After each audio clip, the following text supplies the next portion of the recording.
Friend, welcome to OWS એટલે કે online work solution. તો મિત્રો, આજના વિડીયોમાં આપણે વાત કરીશું આરટીઈ યોજના વિશે કે આ યોજનાનો લાભ છે તે કોને મળવા પાત્ર થશે, કયા કયા ડોક્યુમેન્ટની જરૂર પડશે, યોજનાના નિયમો કેવા છે, યોજનાની શરતો શું છે।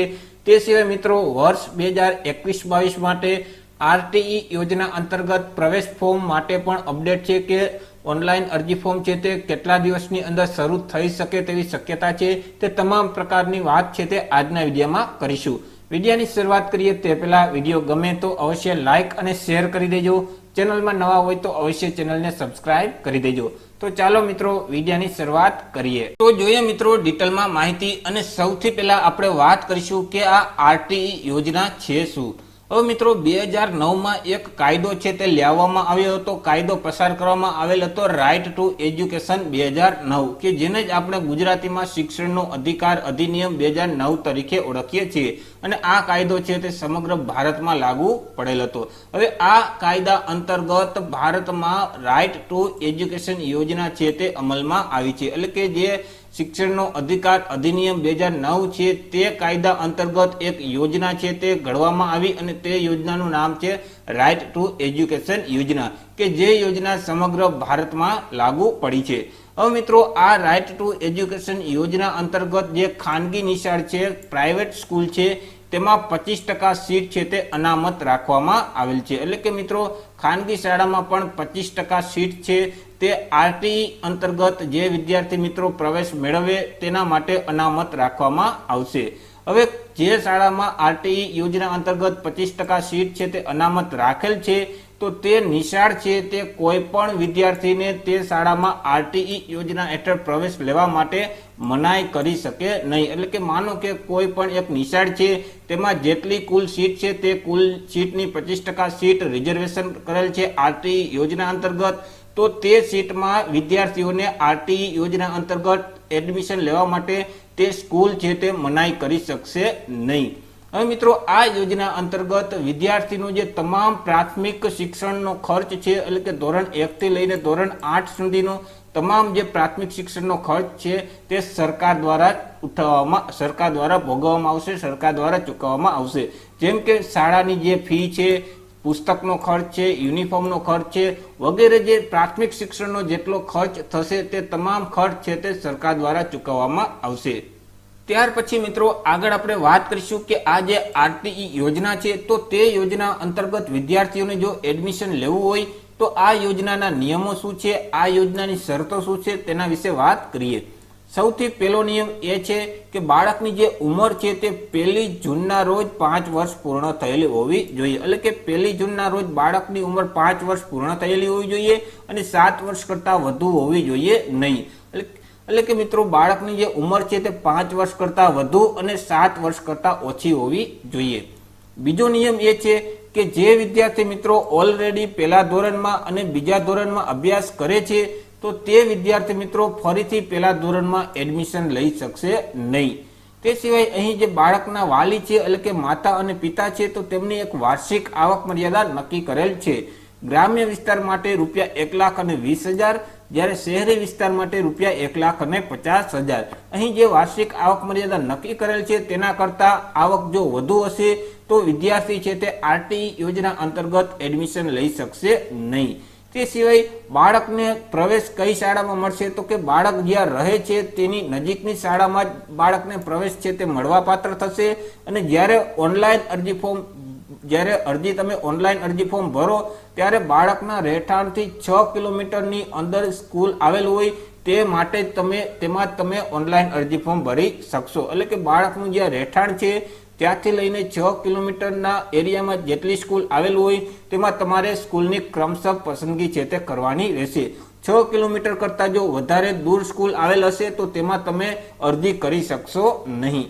આગળ મિત્રો, વાત કરીશું કે આ જે આરટીઈ યોજના છે, તો તે યોજના અંતર્ગત કયા વિદ્યાર્થી મિત્રો છે તે પ્રવેશ લઈ શકશે, તો કે જે અનાથ બાળકો છે, બાળગૃહના બાળકો છે, તે સિવાય સાર સંભાળ અને સંરક્ષણની જરૂરિયાતવાળા બાળકો છે, બાળ મજૂરના બાળકો છે અથવા તો સ્થળાંતરિત મજૂરના બાળકો છે, મંદ બુદ્ધિના બાળકો છે, શારીરિક રીતે વિકલાંગ અથવા તો દિવ્યાંગ બાળકો છે, HIV થી અસરગ્રસ્ત બાળકો છે, તે સિવાય ફરજ દરમિયાન શહીદ થયેલ લશ્કરી અથવા તો અર્ધલશ્કરી અથવા તો પોલીસ દળના જવાનના બાળકો છે, અથવા તો 0 થી લઈને 20 આંક ધરાવતા તમામ કેટેગરીના BPL કુટુંબના બાળકો છે, અથવા તો SC category, ST category, SCBC એટલે કે OBC કેટેગરી, જનરલ કેટેગરી તથા બિન અનામત વર્ગના બાળકો છે, તો તે તમામ બાળકો છે તે RTE યોજના અંતર્ગત પ્રવેશ છે તે મેળવી શકશે.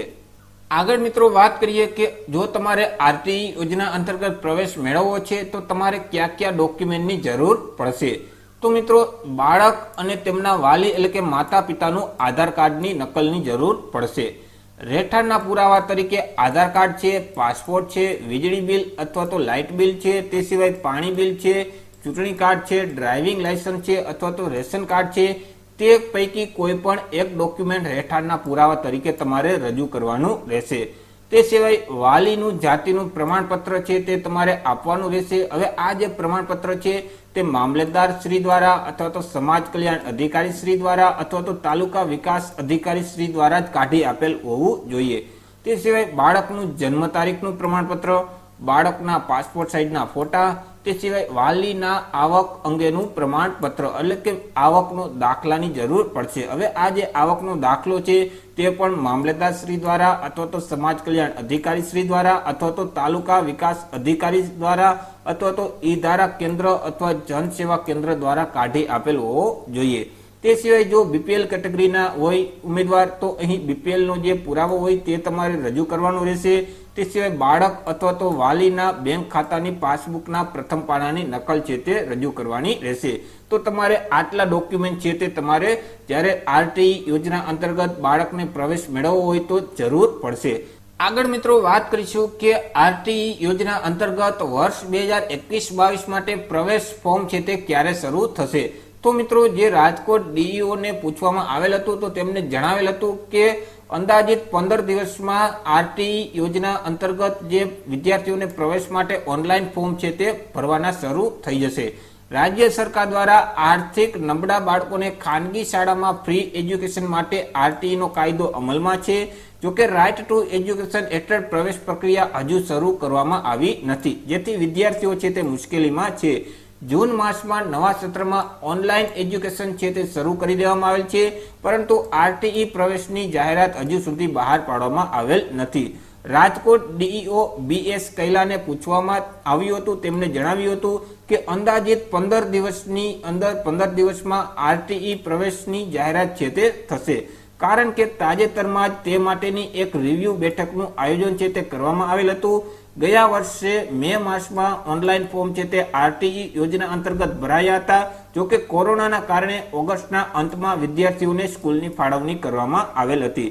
જે પહેલું એડમિશન છે તે 28મી ઓગસ્ટે થયું હતું. તે દરમિયાન મારબ સેવા સંસ્થાના NP પિત્રોડાએ વહેલી પ્રવેશ પ્રક્રિયાની માંગ છે તે પણ કરી છે અને RTE ની વેબસાઇટમાં માંગેલી જે વિગતોનું કોરું ફોર્મ છે તે વાલીઓને WhatsApp દ્વારા આપવાની સુવિધા પણ શરૂ કરી દેવામાં આવેલ છે.